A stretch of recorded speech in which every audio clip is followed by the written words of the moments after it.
Hello, ನಿಮಗೆಲ್ಲ ಗೊತ್ತಿರೋ ಹಾಗೆ ಆ, ಈ ವರ್ಷದಲ್ಲಿ NEP ಇಂಪ್ಲಿಮೆಂಟೇಷನಿಂದ ಹೊಸ ಪೇಪರ್ ಇಂಟ್ರೊಡ್ಯೂಸ್ ಆಗಿದೆ. DSC 2ನಲ್ಲಿ ಭಾರತದ ಐತಿಹಾಸಿಕ ಸಾಂಸ್ಕೃತಿಕ ಪರಂಪರೆ, historical cultural heritage of India.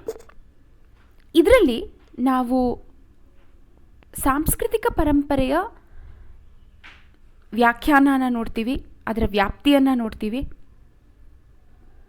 ಈ ಪರಿಕಲ್ಪನೆಯಲ್ಲಿ ಯಾವ ಯಾವ ಭಾಗಗಳಿದೆ, ಯಾವ ಯಾವ ವಿಧಗಳಿದೆ ಮತ್ತು ಇದರ ಗುಣಲಕ್ಷಣಗಳು, ಇದನ್ನೆಲ್ಲ ಸಹ ನೋಡ್ತೀವಿ. ಇದು ಯಾತಕ್ಕೆ ನಮಗೆ ಮುಖ್ಯ ಆಗುತ್ತೆ ಅಂತ ಅಂದರೆ, ಇಲ್ಲಿವರೆಗೆ ಇತಿಹಾಸದ ಪತ್ರಿಕೆಗಳಲ್ಲಿ ಕರ್ನಾಟಕದ ಇತಿಹಾಸ, ಭಾರತದ ಇತಿಹಾಸ, ವಿಶ್ವ ಇತಿಹಾಸ, ಸೊ ಈ ಭಾಗಗಳನ್ನೆಲ್ಲ ನಾವು ಕವರ್ ಮಾಡ್ತಾ ಇದ್ವಿ. ಆದರೆ ಇದನ್ನು ಪರಿಚಯಿಸಿದ ಕಾರಣ ಭಾರತದ ಒಂದು ಅಮೂಲ್ಯವಾಗಿರುವಂತಹ ಅಂಶ ಇದು ಸಾಂಸ್ಕೃತಿಕ ಪರಂಪರೆ ಅನ್ನೋದು. ಇದು ದೇಶದುದ್ದಕ್ಕೂ ಸಹ ವೈವಿಧ್ಯಮಯವಾಗಿರುವಂತಹ ಒಂದು ಪರಂಪರೆಯ ಸಂಪತ್ತು ನಾವು ಕಾಣ್ತೀವಿ. ಹಾಗಾಗಿ ಇದು ತುಂಬ ಮುಖ್ಯ ಆಗುತ್ತೆ ಇದ್ರ ಬಗ್ಗೆ ತಿಳ್ಕೊಳ್ಳೋದು. ಮತ್ತು ಈ ಪೇಪರಲ್ಲಿ ನೀವು ಹೋಗ್ತಾ ಹೋಗ್ತಾ ಗೊತ್ತಾಗತ್ತೆ, ಪ್ರವಾಸೋದ್ಯಮಕ್ಕೆ ತುಂಬ ಹತ್ತಿರವಾದ ಸಂಬಂಧ ಇದೆ ಪ್ರವಾಸೋದ್ಯಮದ ಒಂದು ಭಾಗಕ್ಕೆ. ಯಾಕಂದರೆ ಬೇರೆ ಬೇರೆ ಜಾಗಗಳ ಬಗ್ಗೆ ನಾವು ತಿಳ್ಕೊಳ್ತೀವಿ ಮತ್ತು ಅದರ ಮಹತ್ವ, ಅದರ ವೈಶಿಷ್ಟ್ಯತೆ ಬಗ್ಗೆ ನಾವು ತಿಳ್ಕೊಳ್ತೀವಿ.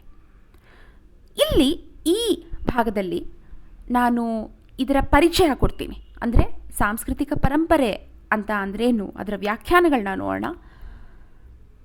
ಅದಲ್ಲದೆ ಇದರ ವಿಧಗಳು ಯಾವುದು, ಮೂರ್ತ, ಅಮೂರ್ತ, ಮೌಖಿಕ, ಜೀವಂತ ಸಂಪ್ರದಾಯಗಳು ಅನ್ನೋದೆಲ್ಲ ಏನು, ಅದರ ಉದಾಹರಣೆಗಳನ್ನ ನೋಡೋಣ. ಅದಲ್ಲದೆ ಇದರ ಗುಣಲಕ್ಷಣಗಳು, ಸಾಂಸ್ಕೃತಿಕ ಪರಂಪರೆಯ ಗುಣಲಕ್ಷಣಗಳು. ಇಲ್ಲಿ ಮೊದಲನೇದಾಗಿ ಸಂಸ್ಕೃತಿ ಅಂದ್ರೇನು ಅಂತ ನಾವು ಅರ್ಥ ಮಾಡ್ಕೊಳ್ಬೇಕು. ಯಾಕಂದರೆ ಇಲ್ಲಿ ಈ ಪದದಲ್ಲಿ ಸಾಂಸ್ಕೃತಿಕ ಪರಂಪರೆ ಅಂತ ಹೇಳೋದ್ರಿಂದ ಸಂಸ್ಕೃತಿ ಅಂದ್ರೇನು, ಅದು ನಮ್ಮ ಜೀವನದಲ್ಲಿ ಯಾವ ಒಂದು ಸ್ಥಾನವನ್ನು ಪಡ್ಕೊಂಡಿದೆ ಅನ್ನೋದನ್ನು ನಾವು ಅರ್ಥ ಮಾಡ್ಕೊಳ್ಬೇಕು. ಇಲ್ಲಿ ಸಂಸ್ಕೃತಿ ಅಂದರೆ ಒಂದು ಸಮಾಜದಲ್ಲಿನ ಅಥವಾ ಒಂದು ಸಾಮಾಜಿಕ ಗುಂಪಿನಲ್ಲಿರುವ ಸಾಮಾಜಿಕ ಸ್ವಭಾವ ಹಾಗೂ ಒಪ್ಪಿತ ನಡವಳಿಕೆ. ನಿಮಗೆ ಗೊತ್ತಿರೋ ಹಾಗೆ ಸಾಮಾಜಿಕ ಸ್ವಭಾವ ಅಂತ ಅಂದರೆ ಒಂದು ಸಮಾಜದಲ್ಲಿ ಯಾವ ತರಹದ ಸ್ವಭಾವವನ್ನು ನಿರೀಕ್ಷೆ ಮಾಡ್ತಾರೆ ಆ ಸಮಾಜದವರು ಅಂತ ನಾವು ಯೋಚನೆ ಮಾಡಬೇಕಾಗತ್ತೆ. ಮತ್ತು ಒಪ್ಪಿತ ನಡವಳಿಕೆ. ಈಗ ಉದಾಹರಣೆಗೆ ಬೇರೆ ಬೇರೆ ಜಾಗಗಳಲ್ಲಿ, ಬೇರೆ ಬೇರೆ ಪ್ರದೇಶಗಳಲ್ಲಿ, ಬೇರೆ ಬೇರೆ ಸಮುದಾಯಗಳಲ್ಲಿ ಒಂದು ವ್ಯಕ್ತಿಯ ಸಾವಿನ ನಂತರ ಆತನ ಅಂತ್ಯ ಸಂಸ್ಕಾರ ಬೇರೆ ಬೇರೆ ರೀತಿಯಲ್ಲಿ ನಡೆಯುತ್ತೆ. ಕರ್ನಾಟಕದ ಉದಾಹರಣೆ ತಗೊಂಡ್ರೆ ಕೆಲವು ಕಡೆ ಹಳ್ಳಿಗಳಲ್ಲಿ, ಅಂದರೆ ಒಂದು ವ್ಯಕ್ತಿ ಸತ್ತ ನಂತರ ಕೆಲವರು ವಿಪರೀತ ಅಳೋ ಅಂಥ ಒಂದು ನಡವಳಿಕೆ, ಒಂದು ಸ್ವಭಾವ ನಾವು ನೋಡ್ತೀವಿ. ತುಂಬ ಜೋರಾಗಿ ಅಳುವಂತಹ ಒಂದು ದೃಶ್ಯ. ಇದು ಸಹಜ, ಎಲ್ಲ ಕಡೆ ಸರ್ವೇ ಸಾಮಾನ್ಯ ಆಗಿರಲ್ಲ. ಯಾಕಂದರೆ ಕೆಲವು ಕಡೆ ಯುರೋಪಿನಲ್ಲಿ ಮತ್ತು ಪಾಶ್ಚಾತ್ಯ ಸಮಾಜದಲ್ಲಿ ಬಹುತೇಕ ಕಡೆ, ನಾನು ಎಲ್ಲ ಕಡೆ ಅಂತ ಹೇಳಲ್ಲ, ಆಬ್ವಿಯಸ್ಲಿ ಎಕ್ಸೆಪ್ಷನ್ಸ್ ಇರುತ್ತೆ, ಬಟ್ ಬಹುತೇಕ ಕಡೆ ಆ ವ್ಯಕ್ತಿಯ ಸಾವಿನ ನಂತರ ಅದೇನು ಅವರು ಅಂದರೆ ಕ್ರೈಸ್ತ ಸಮಾಜದಲ್ಲಿ ಉದಾಹರಣೆಗೆ ಆ ವ್ಯಕ್ತಿಯನ್ನು ಶವ ಸಂಸ್ಕಾರದ ಹತ್ತಿರ ತಗೊಂಡು ಹೋಗ್ತಾ ಇರುವಾಗ ಆವಾಗ ತುಂಬ ಮೌನವಾಗಿರ್ತಾರೆ ಮತ್ತು ಕಪ್ಪು ಬಟ್ಟೆ ಧರಿಸುವಂತಹ ಒಂದು ಪದ್ಧತಿ. ಇಲ್ಲಿ ನಾವು ನೋಡಿದ್ರೆ ಆ ಥರ ಕಪ್ಪು ಬಟ್ಟೆ ಧರಿಸ್ಬೇಕು ಆ ಥರದ್ದಿಲ್ಲ. ನಾವು ಕರ್ನಾಟಕದ ಉದಾಹರಣೆ ತಗೊಂಡ್ರೆ, ಅಂದರೆ ಪ್ರತಿಯೊಂದು ಭಾಗದಲ್ಲೂ ಪ್ರತಿಯೊಂದು ಸಮಾಜದಲ್ಲೂ ಒಂದು ಒಪ್ಪಿತ ಸ್ವಭಾವ ಅಂತ ಇದೆ. ಅದನ್ನೇ ನಾನು ಹೇಳಿದ್ದು ಒಪ್ಪಿತ ನಡವಳಿಕೆ, ಆಕ್ಸೆಪ್ಟಬಲ್ ಬಿಹೇವಿಯರ್.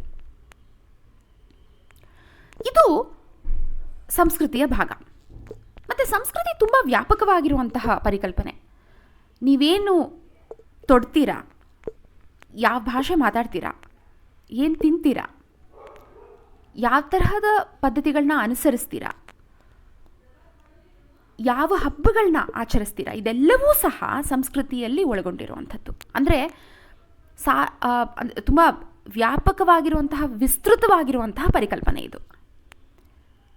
ಇದರಲ್ಲಿ ಜ್ಞಾನ, ನಂಬಿಕೆಗಳು, ರೀತಿ ನೀತಿಗಳು, ಕಲೆಗಳು, ಸಂಪ್ರದಾಯಗಳು, ಪದ್ಧತಿಗಳು ಒಳಗೊಂಡಿದೆ.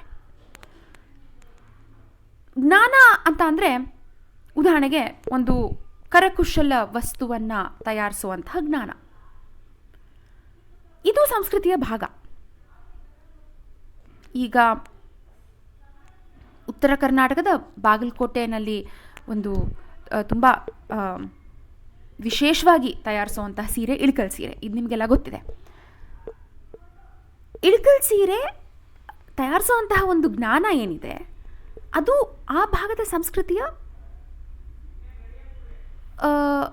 ಒಂದು ಅವಿಭಾಜ್ಯ ಅಂಗ. ಅದೇ ತರಹ ನಂಬಿಕೆಗಳು, ದೇವಸ್ಥಾನಕ್ಕೆ ಹೋಗೋದಿರ್ಬೋದು, ಮಸೀದಿಗೆ ಅಥವಾ ದರ್ಗಾಗೆ ಹೋಗೋದಿರ್ಬೋದು. ಸೊ ಈ ತರಹದ ನಂಬಿಕೆಗಳು ಸಹ ಸಂಸ್ಕೃತಿಯ ಭಾಗ ಆಗಿರುತ್ತೆ. ನಾವು ಈ ದಿನ ವಾರದಲ್ಲಿ ಈ ದಿನ ಮಾಂಸ ತಿನ್ನಬಾರ್ದು ಅನ್ನೋದಿರಬಹುದು, ಅಥವಾ ಈ ತರಹ ಒಂದು ಹಬ್ಬದ ಆಚರಣೆ ಮಾಡಬೇಕು ಅನ್ನೋದಿರ್ಬೋದು. ಸೊ ಇದೆಲ್ಲ ಸಹ ಆ ನಂಬಿಕೆಗಳ ಒಂದು ಭಾಗ. ರೀತಿ ನೀತಿಗಳು ಅಂದರೆ ನಾವಿರೋ ರೀತಿ ಹೆಂಗೆಂಗೋ ಇದ್ದರೆ ಅಂದರೆ ಆ ಜಾಗದವರು ಅಷ್ಟು ಒಪ್ಕೊಳ್ಳಲ್ಲ ನಿಮ್ಮನ್ನ. ಸೊ ಅಲ್ಲಿ ಯಾವ ತರಹ ಒಪ್ಪಿತವಾಗಿರುವಂತಹ ರೀತಿ ನೀತಿ ಇರುತ್ತಲ್ಲ ಆ ಥರ ಇರೋದು ಅದು ಸಂಸ್ಕೃತಿಯ ಭಾಗ. ಅದಲ್ಲದೆ ಕಲೆಗಳು, ಅದು ಕಲೆ ಮತ್ತು ವಾಸ್ತುಶಿಲ್ಪದ ಭಾಗ ಇರ್ಬೋದು. ಒಂದು ವಸ್ತುವನ್ನು ತಯಾರಿಸುವಂತಹ ಕರಕುಶಲ ಕಲೆ ಇರಬಹುದು. ಅದಲ್ಲದೆ ಸಂಪ್ರದಾಯಗಳು ಅಂದರೆ ಹಿಂದಿನಿಂದಲೂ ನಡೆದು ಬಂದಂತಹ ಒಂದು ಆಚರಣೆ, ಅದು ಸಂಪ್ರದಾಯ. It's a tradition. ಕೆಲವು ಸಂಪ್ರದಾಯಗಳನ್ನ ನಾವು ಕೈ ಬಿಟ್ಟಿದ್ದೀವಿ, ಯಾಕಂದರೆ ಈ ಜಾಗತಿಕ ಲೋಕದಲ್ಲಿ, ಇಂದಿನ ಪ್ರಪಂಚದಲ್ಲಿ ಸಮಾನತೆ ಅನ್ನೋದಕ್ಕೆ ನಾವು ಆದ್ಯತೆ ಕೊಡೋದ್ರಿಂದ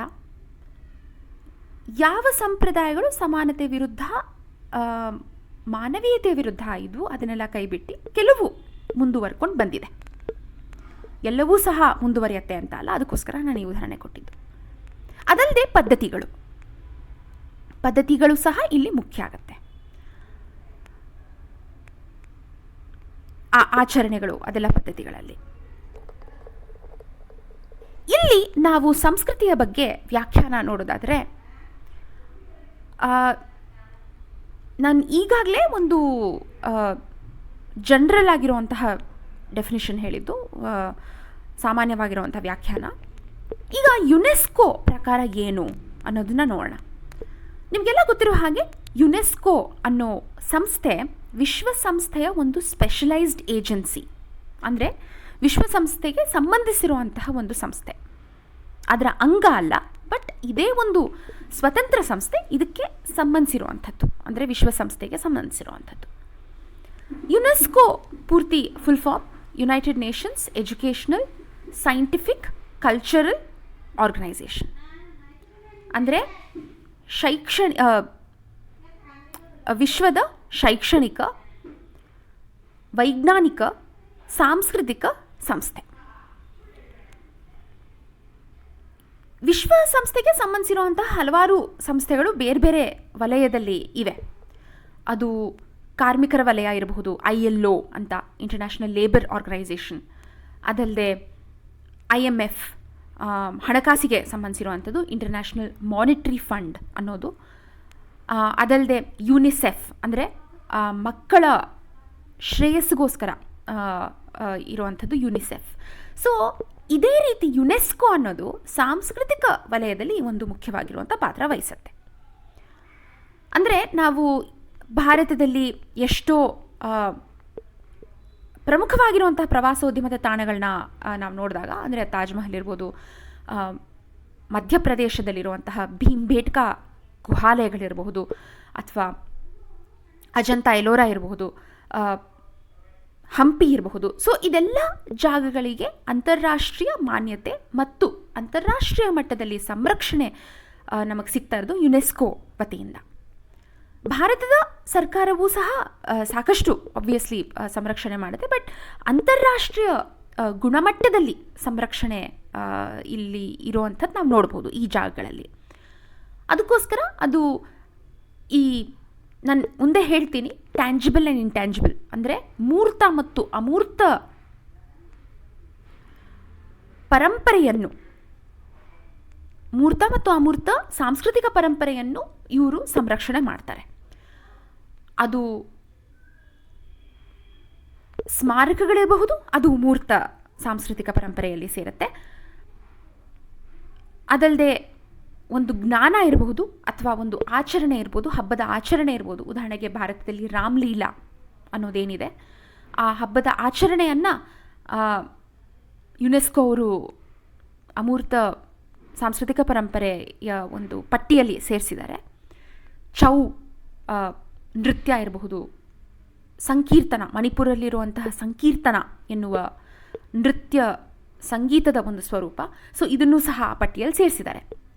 ಹೀಗೆ ಮೂರ್ತ ಅಮೂರ್ತ ಸಾಂಸ್ಕೃತಿಕ ಪರಂಪರೆಯ ಸಂರಕ್ಷಣೆ ಯುನೆಸ್ಕೋ ಮಾಡುತ್ತೆ. ಹಾಗಾಗಿ ಇವರ ವ್ಯಾಖ್ಯಾನ ನಮಗೆ ಮುಖ್ಯ ಆಗುತ್ತೆ.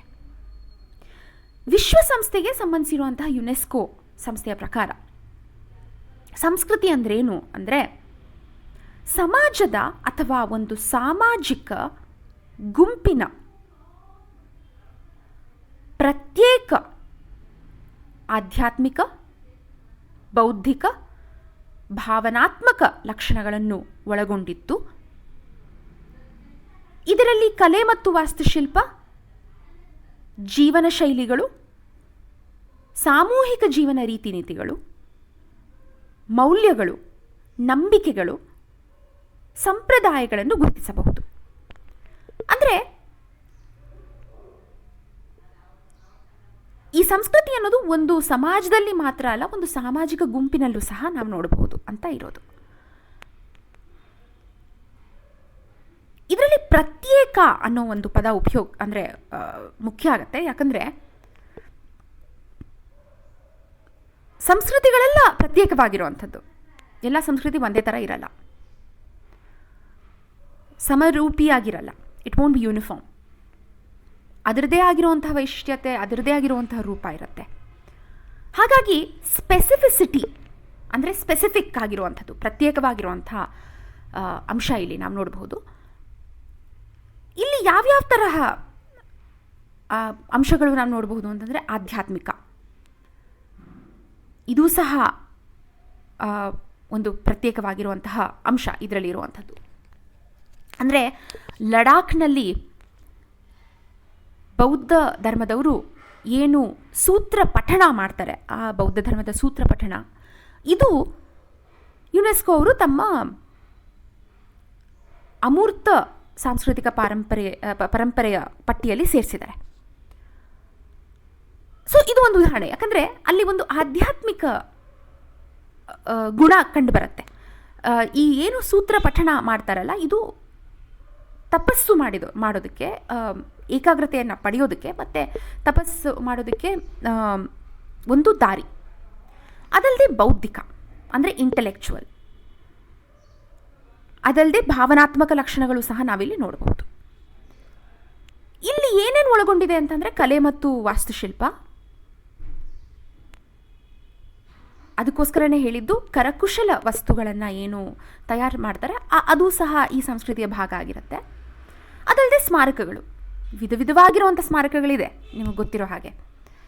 ಅದು ಪುರಾತನ ದೇವಾಲಯ ಇರ್ಬೋದು, ಮಸೀದಿ ಇರ್ಬೋದು, ದರ್ಗಾ ಇರ್ಬೋದು, ಮಿನಾರ್ ಇರಬಹುದು, ಅರಮನೆ ಇರ್ಬೋದು. ಸೊ ಹಾಗಾಗಿ ಇದೆಲ್ಲವೂ ಸಹ ಮೂರ್ತ ಸಾಂಸ್ಕೃತಿಕ ಪರಂಪರೆಯ ಭಾಗ ಆಗಿದೆ. ಜೀವನ ಶೈಲಿ ಇದು ಸಹ,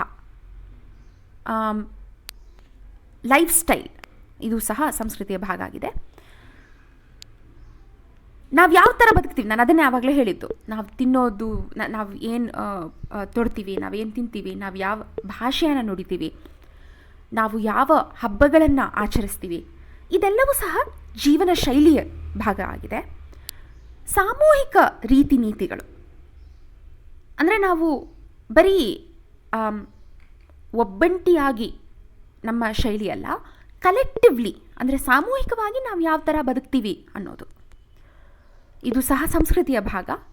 ಅದಲ್ಲದೆ ಮೌಲ್ಯಗಳು, ನಾವು ಯಾವ ಥರ ಮೌಲ್ಯಗಳನ್ನ ಇಟ್ಕೊಂಡಿದ್ದೀವಿ ಅನ್ನೋದು. ಅದಲ್ಲದೆ ನಂಬಿಕೆಗಳು, ಸಂಪ್ರದಾಯಗಳು, ಇದೆಲ್ಲ ಸಹ ಇದರ ಭಾಗ ಆಗಿದೆ ಯುನೆಸ್ಕೋ ಪ್ರಕಾರ.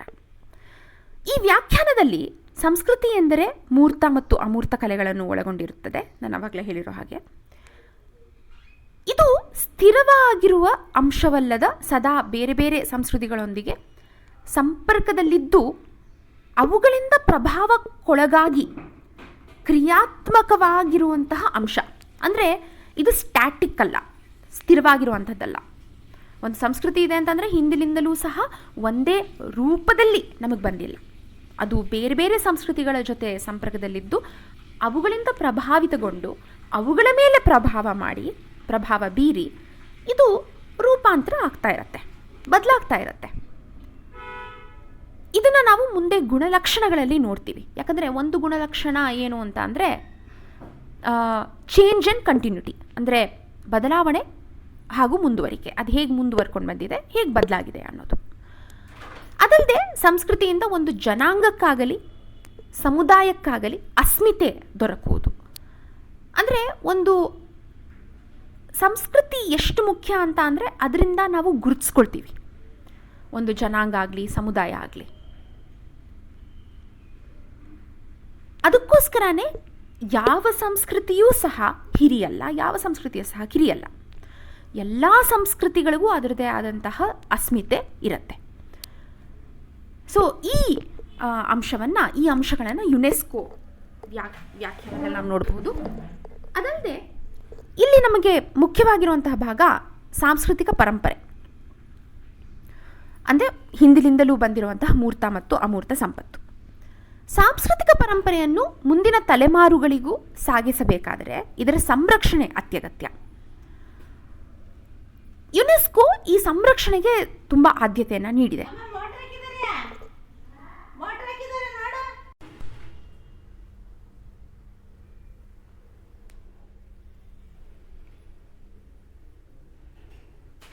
ಇಲ್ಲಿ ನಾವು ಅವರ ವ್ಯಾಖ್ಯಾನದಲ್ಲಿ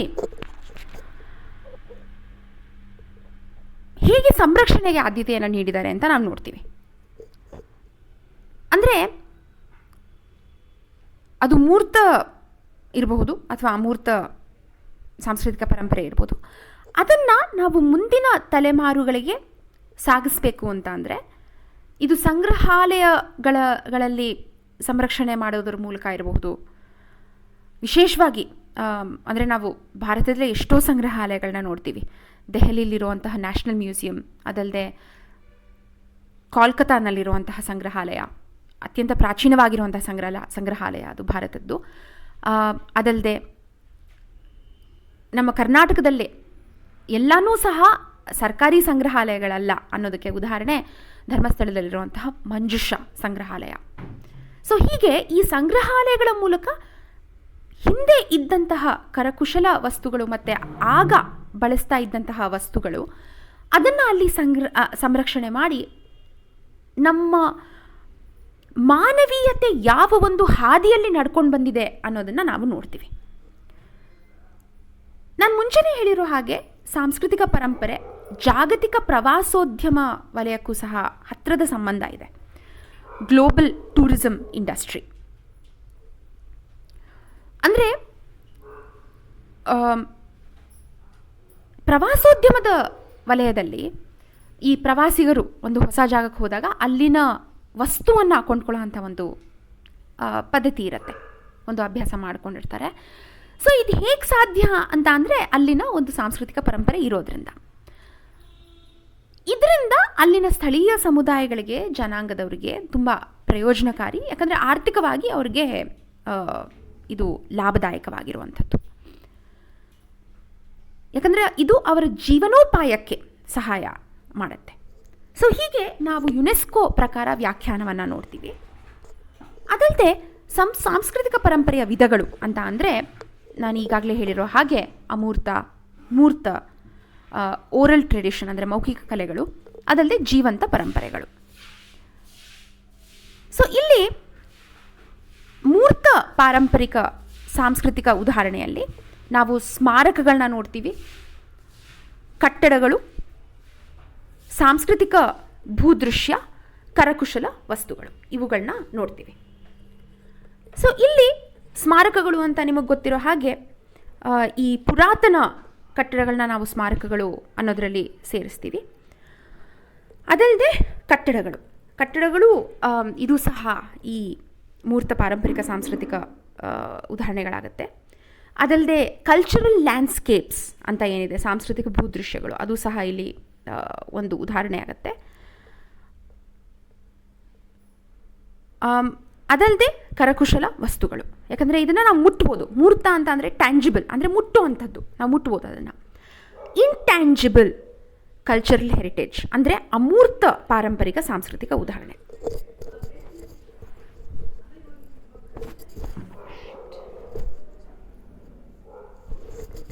ಇದರಲ್ಲಿ ನಾವು ಜನಪದ ಕಲೆಗಳು, ಸಂಪ್ರದಾಯ, ಭಾಷೆ, ಜ್ಞಾನ ಇದೆಲ್ಲವೂ ಸಹ ನಾವು ಇದರಲ್ಲಿ ನೋಡಬಹುದು. ಅಂದರೆ ಈ ಕಲೆಗಳನ್ನ ನೀವು ಹೇಗೆ ನೋಡ್ತೀರಾ, ಈ ಕಲೆಗಳಿಂದ ಆಗಿರುವಂತಹ ಕರಕುಶಲ ವಸ್ತುಗಳು ಮೂರ್ತ ಆಗುತ್ತೆ. ಆದರೆ ಇದರ ಹಿಂದೆ ಇರುವಂತಹ ಜ್ಞಾನ ಅದು ಅಮೂರ್ತ ಪಾರಂಪರಿಕ ಸಂಸ್ಕೃತಿಯ ಭಾಗ. ಅದಲ್ಲದೆ ಸಂಪ್ರದಾಯಗಳನ್ನ ಮುಟ್ಟಕ್ಕಾಗತ್ತಾ? ಇಲ್ಲ, ಅದು ನಮ್ಮಲ್ಲಿ ಆಚರಣೆಯಾಗಿ ಬಂದಿದೆ, ಹಾಗಾಗಿ ಇದು ಅಮೂರ್ತ ಪಾರಂಪರಿಕ ಸಂಸ್ಕೃತಿ. ಭಾಷೆ ಅದು ಸಹ, ಜ್ಞಾನ, ಸೊ ಇದೆಲ್ಲವೂ ಸಹ ಅಮೂರ್ತ ಪಾರಂಪರಿಕ ಸಂಸ್ಕೃತಿಯ ಉದಾಹರಣೆಗಳು. ಈ ಕೆಲವು ವಸ್ತುಗಳನ್ನ ತಯಾರಿಸುವಂತಹ ಜ್ಞಾನವನ್ನು ಸಹ ಯುನೆಸ್ಕೋ ಅವರು ಅಮೂರ್ತ ಸಾಂಸ್ಕೃತಿಕ ಪಟ್ಟಿಯಲ್ಲಿ ಸೇರಿಸಿದ್ದಾರೆ. ಉದಾಹರಣೆಗೆ ಪಂಜಾಬ್ನಲ್ಲಿ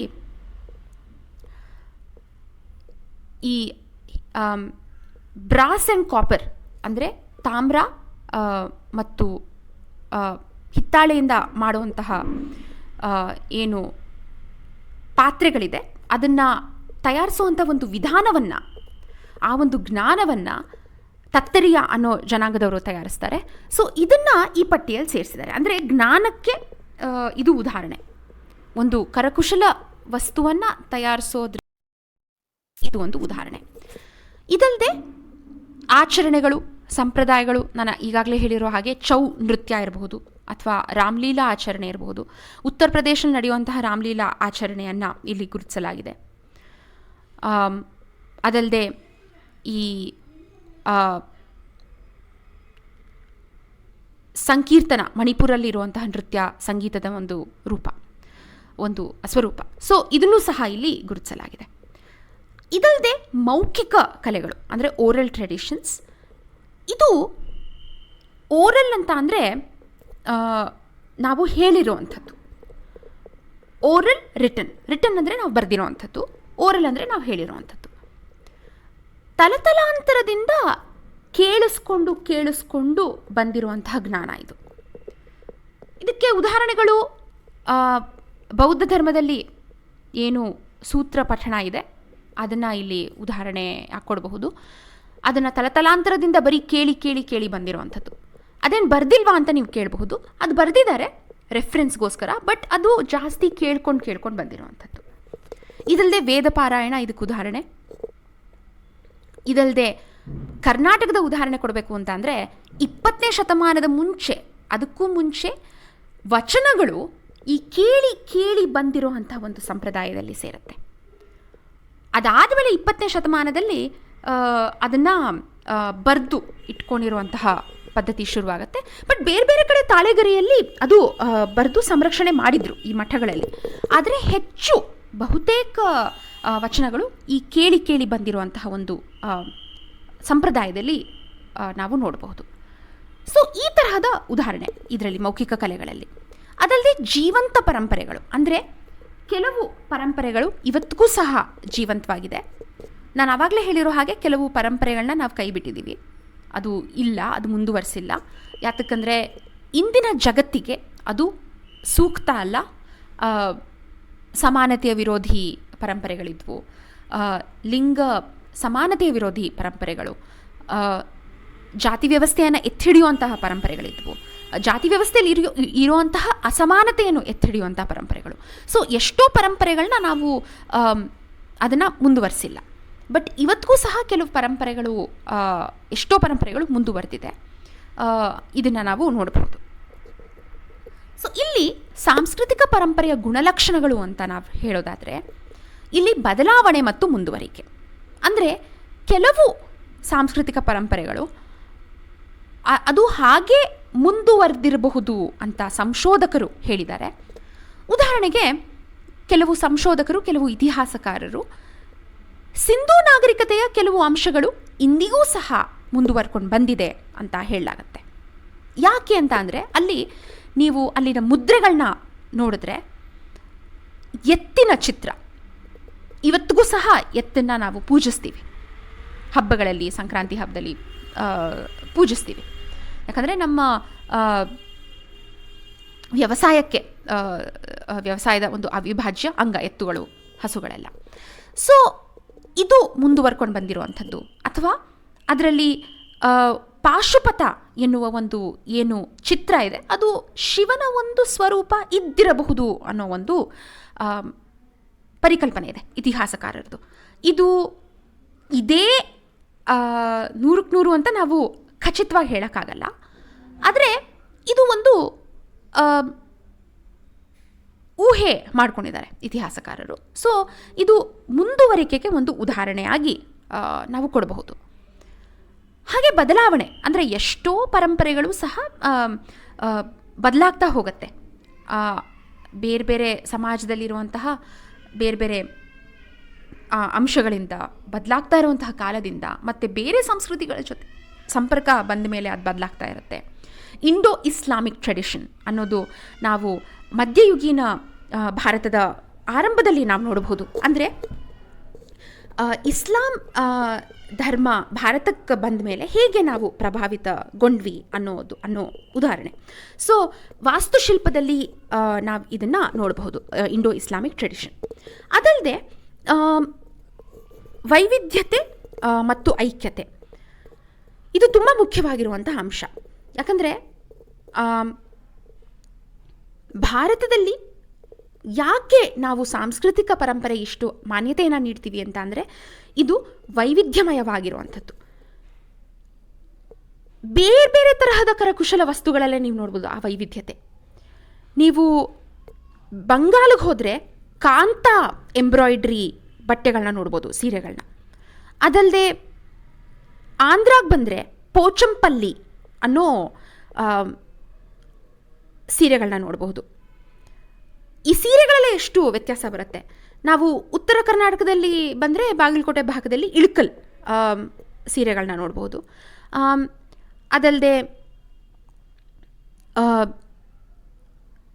ಕಂಚಿ, ಅದರದ್ದೇ ಒಂದು ಬೇರೆ ಮಾಡುವಂತಹ ವಿಧಾನ ಇರುತ್ತೆ, ಕಂಚಿ ಸೀರೆಗಳು. ಸೊ ಹೀಗೆ ಈ ಸೀರೆಗಳಲ್ಲೂ ಅಥವಾ ವಸ್ತುಗಳಲ್ಲೂ ಈ ಥರದ ಒಂದು ವೈವಿಧ್ಯಮಯವಾಗಿರುವಂತಹ ಪ್ರದೇಶ, ವೈವಿಧ್ಯಮಯವಾಗಿರುವಂಥ ನಾಡು ನಮ್ಮದು. ಅದಲ್ಲದೆ ಇಲ್ಲಿ ಐಕ್ಯತೆಯೂ ಸಹ ಇದೆ. ನಾವು ಸಂಕ್ರಾಂತಿಯನ್ನು ಕರ್ನಾಟಕದಲ್ಲಿ ಹೇಗೆ ಆಚರಿಸ್ತೀವಿ, ತಮಿಳುನಾಡಿನಲ್ಲೂ ಸಹ ಅದೇ ಸಮಯದಲ್ಲಿ ಪೊಂಗಲ್ ಅನ್ನು ಆಚರಿಸ್ತಾರೆ. ಅಸ್ಸಾಂನಲ್ಲಿ ಬಿಹು ಆಚರಿಸ್ತಾರೆ. ಪಂಜಾಬ್ನಲ್ಲಿ ಬಾಂಗ್ಡಾ ಆಚರಿಸ್ತಾರೆ. ಸೊ ಬೈಸಾಖಿ ಅಂತ ಏನು ಹೇಳ್ತಾರೆ ಅದು.